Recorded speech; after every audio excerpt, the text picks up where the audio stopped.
fiery horse with the speed of light, a cloud of dust, and a hearty hi-yo silver. The Lone Ranger.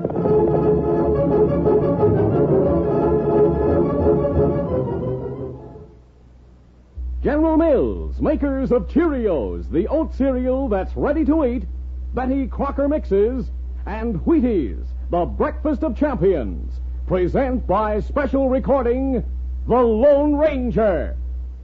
Say, youngsters, what's your favorite summer fruit? If it's peaches, blueberries, or pineapple, it would make a delicious Betty Crocker upside-down cake. All you need is a package of Betty Crocker yellow cake mix. It's so easy. The finest ingredients are right in the package. Ingredients like soft-as-silk cake flour and pure vegetable shortening. You just add water and 2 fresh eggs. Beat and bake.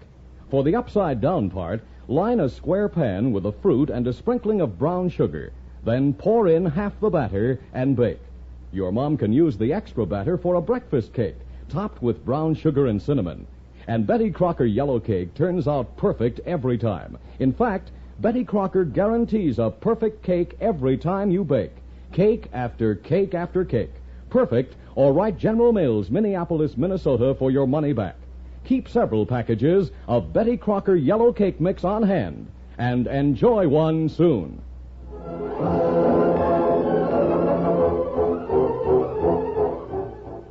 With his faithful Indian companion Tonto, the daring and resourceful masked rider of the plains led the fight for law and order in the early western United States.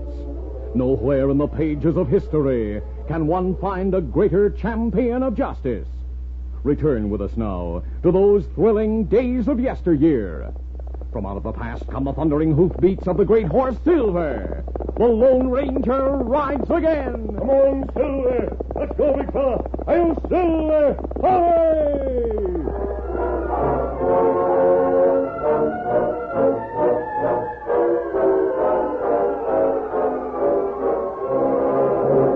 Tonto, Indian companion to the Lone Ranger, returned from the town of Stockton to a camp in the hills where the masked man was waiting. Oh, Scout. Oh, fella. Easy, Scout. Easy, fella. Did you inquire at the post office for mail, Tonto? Me get letter that come from Dan. Oh, good. Yeah. I've been waiting to hear from him since he went back to school. I'll see what he has to say. Wait, I'll read it aloud, Tonto. Oh, that's good. Dear Uncle and Tonto, I miss being with you very much and can't wait for the Christmas holidays to come so that I may be with you again. Dan, like all other boys, Kimasabi, him wants schooling but look forward to vacations. That's right. He goes on to say, I had a little trouble when I reached the town where I changed from the stagecoach to the train. A fellow a couple of years older than I was browbeating a young Indian brave at the station. I interfered and got a terrific black eye for my trouble. But you ought to see the other fellow. Oh, Dan, growing up plenty fast, Kimasabi. What else him say? Let's see. The Indian boy, who said his name is Little Bear, insisted I take a carved silver medallion he wore around his neck on a thin chain. In return, I gave him a silver bullet I had in my pocket. I'm sending the medallion to Tonto to keep for me as soon as I can locate a small box to send it in. The fellow whose name I found out later is Max Casson swore he'd get even with Little Bear. I'm sure the Indian will keep out of his way. You think young fella Casson related to outlaw Lou Casson? Maybe. Dan write more? Yes, he closes by saying, it won't be long before I'll be with you and Tonto again for the Christmas vacation. Your nephew, Dan. P.S. Here it comes, Tonto. Me know what him say when him write P.S. Listen. I thought I brought plenty of money with me to last until I saw you again. But somehow I seem to be running low. Just thought I'd mention it. I'll be waiting to hear from you. Dan. Him wait to get more money from Lone Ranger, eh? Yes, Tonto.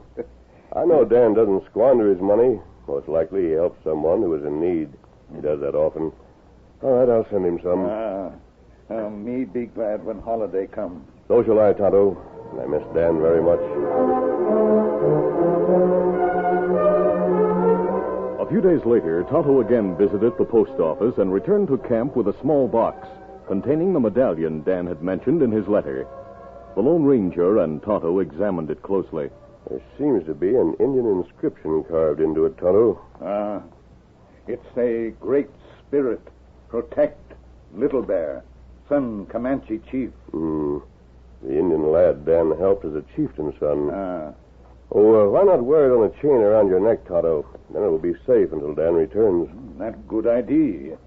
Me put on chain and medallion. You know, Tonto, I've been thinking, if the boy who fought Dan is related to Lou Casson, he might keep in touch with the outlaw. That's right. Now, Dan took the train at Meatville. We'll go to that vicinity and make a few inquiries. It's just a few hours' ride from here.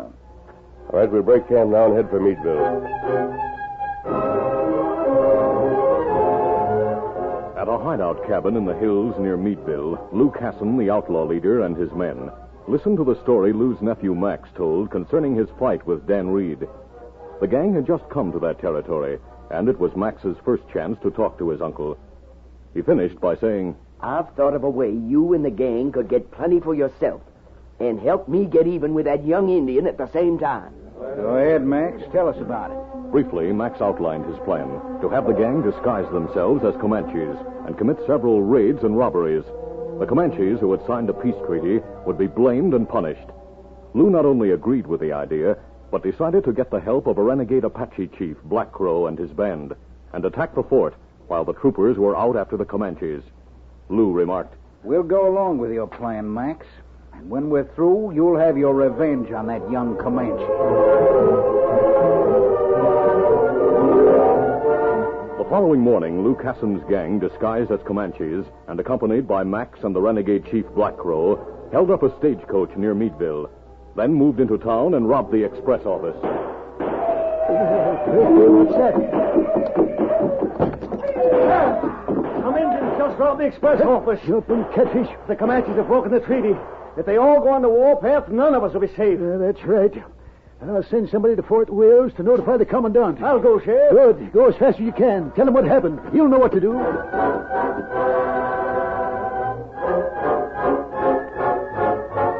After the robbery in town, Lou ordered the gang to ride in pairs, cover their trails, and head for the hideout. Max and Slick rode together. On the way to the hideout, they saw a hunting party of 3 young Comanches coming around a bend. Look, Slick.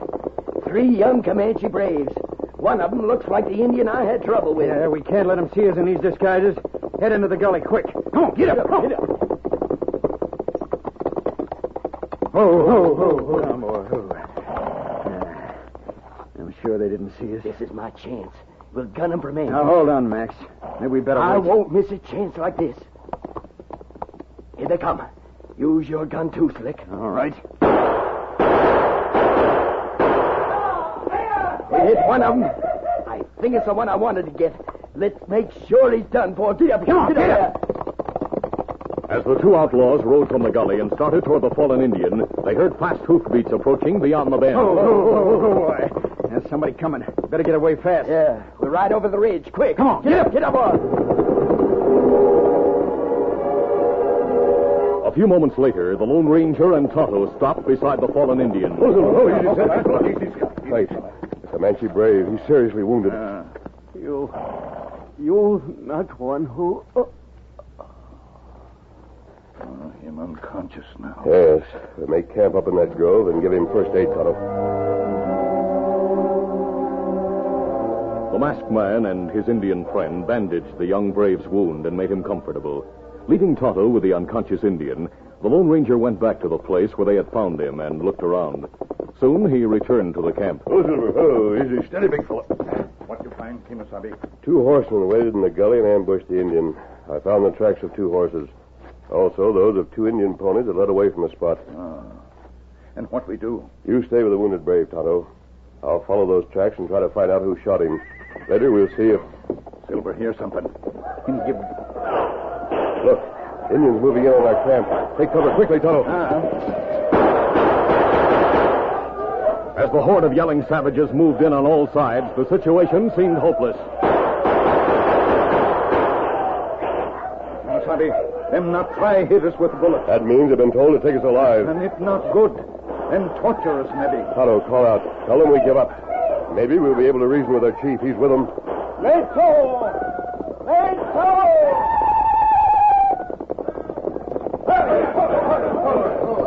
Me take guns. Me, Chief Big Elk. You fire on hunting party. Kill Comanche. You pay with life. The Lone Ranger and Tonto, surrounded by angry Comanches and without their guns, realized the situation was serious.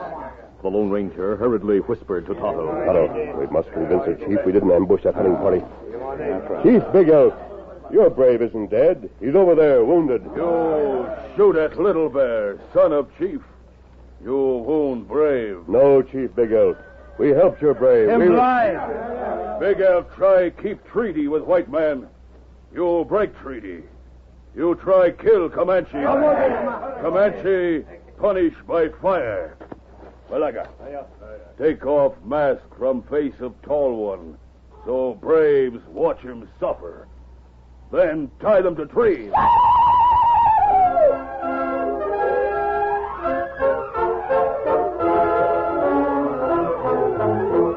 We'll continue our Lone Ranger adventure in just a moment. All over the country in every direction, how you doing is the question. And here's what the happy people have to say. Eating our Wheaties and we're doing okay. Take champions down south. They sure enough know about Wheaties. The Southland's favorite Wheaties fan is Musial, known as Stan the Man. Because when he swings his mighty bat, he nearly knocks that baseball flat. Another Southland pride and joy is Bobby Lane, a Wheaties boy. Because when he starts to turn on steam, he's sure a one-man football team. Just ask Stan Musial or Bobby Lane. They know the secret of Wheaties energy. There's a whole kernel of wheat in every Wheaties flake. Wheaties, breakfast of champions. Keep on eating your Wheaties and you'll be doing okay.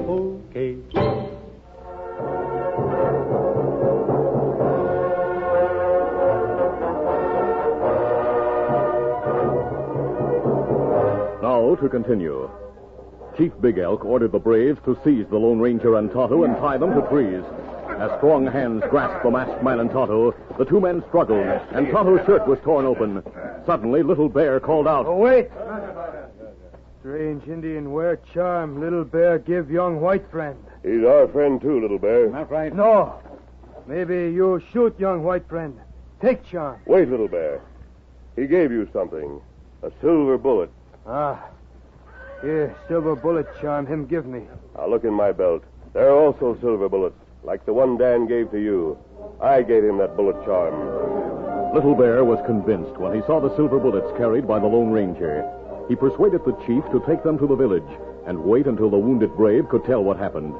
At the village, the Lone Ranger and Tonto were taken into a wigwam and tied. An hour later, Little Bear entered. Brave has spoken. He say 2 Indian ride toward him from gully after shooting. They ones who try kill us. You, Indian friend, scare 'em away. You no longer prisoner. I free you. Thanks, Little Bear. Here, your gun. Good. The tracks I found in the gully are those of shod horses, Little Bear, not of Indian ponies. Me not savvy. Indian not ride pony with iron shoes. I know. I don't now go follow the trail. We may find the ones who are guilty. Well, Little Bear go too. Very well. Take us to our horses. Later, the 3 men reached the gully and found the tracks left by Max and Slick. The tracks led to the opposite side of town and back into the foothills. Finally, the Lone Ranger, Tonto, and Little Bear approached the rim of the canyon. They stopped and dismounted among the trees. Steady, big fella. All right, we'll move cautiously to the rim of the canyon and try to find out where those horsemen went. Come on. They crawled through the brush at the rim of the canyon and looked down. Look, Kimasabi. Indian village. Wait, I'll use my field glasses. Apaches. Here, you look. Kimasabi. Yes? Men in front of Chief's wigwam take off war bonnets, put on sombreros. Them white men. You look, Little Bear. Them jump close, Little Bear. They just seem closer. Don't be afraid of the glasses. Oh, me not afraid. Glasses good magic. For me, see Chief. Him bad Indian. Him Apache renegade. Black Crow. Him talk with braves in sign language. You and Tonto try to figure out what he says. For a few moments, Tonto and Little Bear took turns watching. Tonto interpreted what they found out. Kimosabe. Yes. Him tell braves, white brothers, dressed as Comanche, rob stage, rob express office, and him say this get Comanche in trouble. What else? And him tell braves, man from town go for troopers at fort. Him say troopers sure to leave fort, punish Comanche. Oh, that's bad. And him say Apache take back trails to fort, attack while troopers away. Oh, so that's it. Little Bear, we'll ride to your village to tell Chief Big Elk. You convince him the best thing to do will be to take all of his braves and go with us to meet the troopers. That's good. Apache getting away. Leave All right, now. we'll have to hurry. Come on.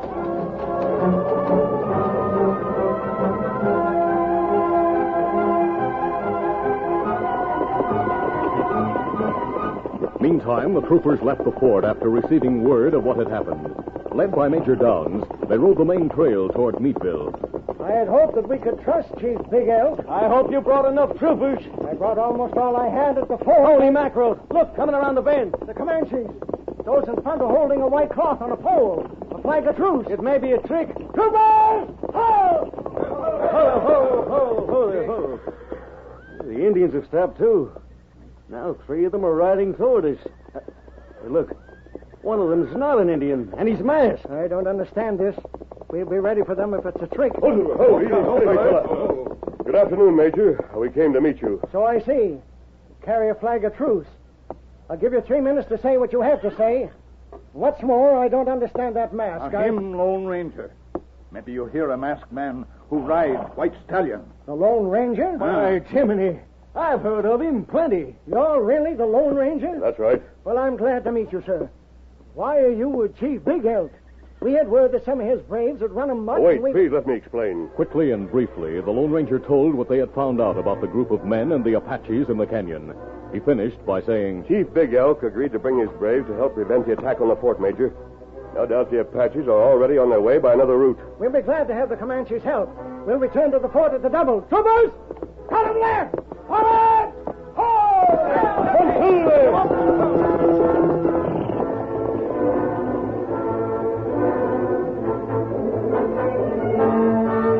Later, behind a ridge overlooking the fort, Black Crow and Lou Casson made last preparations for the attack. It's time to go, Black Crow. We'll ride over the ridge yelling and shooting to draw their fire. Then have your braves gradually move closer. They'll cover for others to follow with a log to ram open the gates. Now we start attack.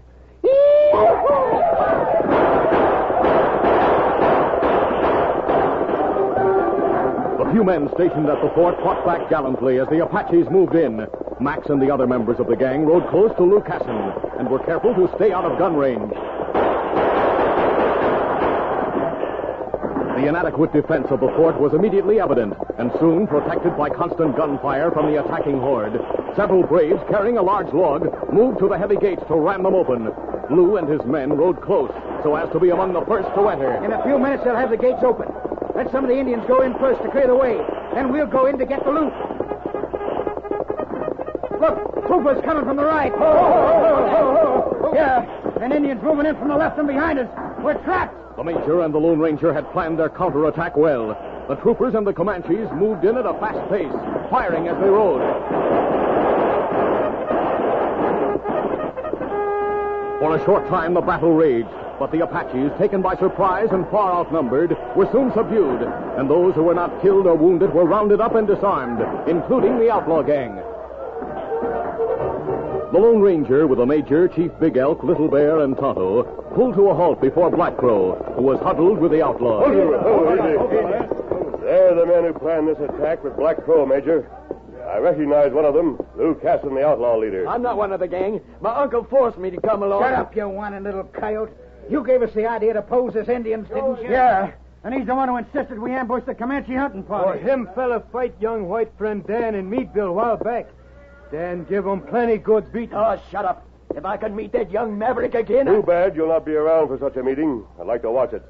But you'll spend a great deal of time behind bars for what you've done. You give him to Comanche for Indian punishment. No, Chief Big Elk. The law will take care of him. We'll see to it that all of them get what's coming to them. We'll hold them at the fort until proper disposition is made of their cases. The Apaches will be sent to a reservation. Good enough. They're in your hands now, Major. Thanks to you, sir. Tonto and I were glad to help. Oh, Little Bear, when Dan comes back at Christmas time, I'm sure he'll come to see you. Oh, me be happy see young white friend again. Him plenty brave, plenty strong. Dan will be pleased to hear what you've said about him, Little Bear. I'm sure you and your father will live in peace from now on with your tribe. That's right. We make treaty, we keep treaty. You proved to be good allies today, Chief Big Elk. The great white father in Washington will hear of your help and be very pleased. That's good. Tonto, we'll leave now. Adios, everybody. Goodbye, There goes a man who's a great friend to Indians and white men alike. You know, today will always stand out in my memory as the day I met the Lone Ranger.